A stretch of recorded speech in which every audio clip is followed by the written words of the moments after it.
Rosy friends, it's Julie and today is part 3 in the series about living my rosy life, and today I will be focusing on rosacea and exercise.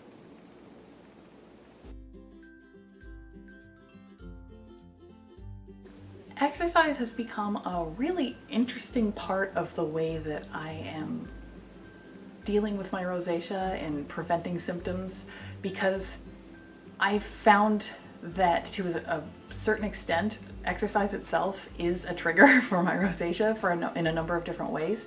So I'm going to be talking about that. Before I get going, I do want to preface this. I'm not a doctor. I'm not an expert in anything at all. I'm a fiction writer. So if you need a diagnosis or treatment information or any other medical recommendation, I highly recommend talking to a doctor, or if you're looking for help with exercise, I recommend speaking to a physical trainer or your doctor. I'm not an expert in any of those areas, so please don't consider this a medical recommendation. I'm discussing what is working for me, and I'm doing it in the context that maybe it'll help you to know what you might want to talk to your doctor about if you are looking for new ideas in making lifestyle changes to help control your rosacea symptoms. I have found that a lot of the things that have to do with exercise also are rosacea triggers. So basically, if I get overheated or even if I get warm, my face will usually get pinker than the usual person's would who didn't have rosacea. If I'm lifting heavy things, from boxes to weights, that exertion will also often trigger some redness in my face and some heat and burning and all of the other symptoms that go with that. And I know that a lot of other people also find that exertion and heat are triggers. And so this has made a lot of people that I've talked to at least avoid exercise. I haven't been avoiding exercise. It means too much to the rest of my health and life and mental and physical health. So I've kept it up, but I have actually been focusing on it a lot more in recent years than I used to. I do understand why you would feel inclined to avoid exercise if it is a trigger, because it means that you then have to deal with your rosacea after you've already done something that you may or may not have wanted to do, depending on whether or not you even like exercise. But here are the reasons that I find that exercise is actually very important in helping out my rosacea, even if initially it might cause some redness when I first do it. It's good for my overall health, of course. The more overall healthy I am, the less likely I am to actually have a rosacea flare-up. If I do have one, it doesn't last quite as long. If I have, cold, the flu, anything like that, my face is just permanently red. The healthier I can make myself overall, the less likely my face is gonna flare up for reasons outside of specific triggers like sunlight and all those other things. I also find that exercising on a regular basis means that my body has lower inflammation overall, so I'm less at risk of a flare-up for those reasons as well. Exercise is a critical part of my stress, anxiety, and depression control.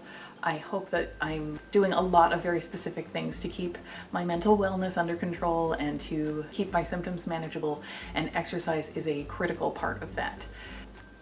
Even if it had nothing to do with my overall health and my rosacea symptoms, then I would still be doing it all the time just because of that, because it makes a major, major, major difference to my ability to be even mildly happy. And finally, when I exercise in a day, I am likely to get a better sleep at night. I struggle majorly with sleep. That is going to be one of the points that I cover later on in this video series. So exercising during the daytime helps me be more likely to have a better sleep, a more restful sleep at night.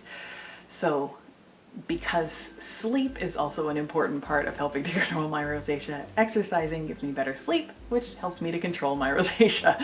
So it's all kind of linked together that way. So those are the reasons that I still keep exercise as a priority, even though sometimes it will leave my face more red and uncomfortable in the immediately afterward. While I might have a bit of rosacea symptoms just after exercising, at least it helps to control them on the whole. One really interesting thing that I have found is that the more I exercise and the fitter I get, the less likely I am to have a rosacea flare-up because I exercised, or it will take more exercise to make me flare up because as I make my body fitter and stronger, that it's less of an exertion on my body, the same amount of work is less likely to make me overheated. So it takes more exercise as I get more fit to cause a rosacea flare-up. So that I find very interesting, and that's something that's built up over time. Building strength and building fitness happens over time, but the fitter and the stronger I get,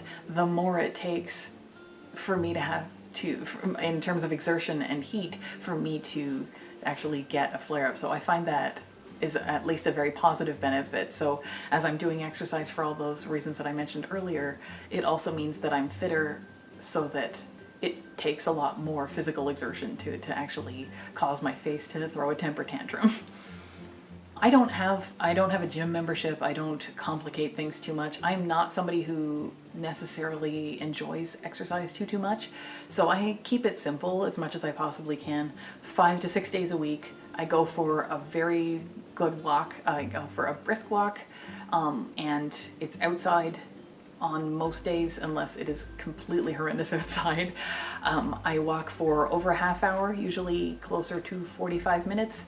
It's been closer to an hour lately because the sidewalks are a disaster in this weather.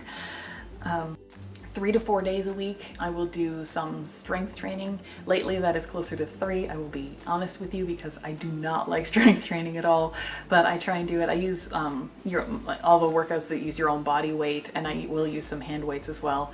Fortunately, hand weights can be done while I'm just watching TV. I'm sitting on the couch, so that makes me more likely to do it. 3 to 5 days a week, I will also do some yoga. It might be a 10-minute session, it might be a 45-minute session. It depends on the day and how much time I have and how motivated I am, but I do find that that's important for balance and for flexibility. I do have a strider, which I absolutely love. It's this machine that it just kind of, you swing your feet as opposed to like pedaling them, and you've got your arms are moving as well. It's not a difficult thing, but once you get going, it gives you some cardio. It definitely is not a strength training type thing. It's easy on the joints. I do that at least once a week, but it all depends on when my downstairs neighbor is home. So when he goes out, then I will do some exercise. So yeah, so that would be the type of exercises I do, why I do them, and the benefits that I've found that they have to my rosacea and what a difference they make. I highly recommend, if you are inactive, talking to your doctor or a physical trainer about what types of workouts you could do to see if improving your fitness might have benefits for your rosacea as well. I do understand your hesitation, I really do, because when you do physically stress your body like that in a positive way, but when that happens, it does make you more likely to have a flare-up. But I've been trying to time my workouts to it at a time when I can deal with it afterward, if that's the case. But again, it takes a lot more for me now to have a reaction. So hopefully that's something that's the case for more than just me. Hopefully that's a thing, so that as we get fitter, we're less likely to experience flare-ups and symptoms from having exerted ourselves. But yeah, so I hope that you found this video helpful. I hope you found it interesting. If you did, please give me a thumbs up. That way I will know. And the next video in this series is going to be about sleep, as I mentioned earlier. So I look forward to talking about that really soon too. But yeah, so I guess that's everything, and I will see you next time.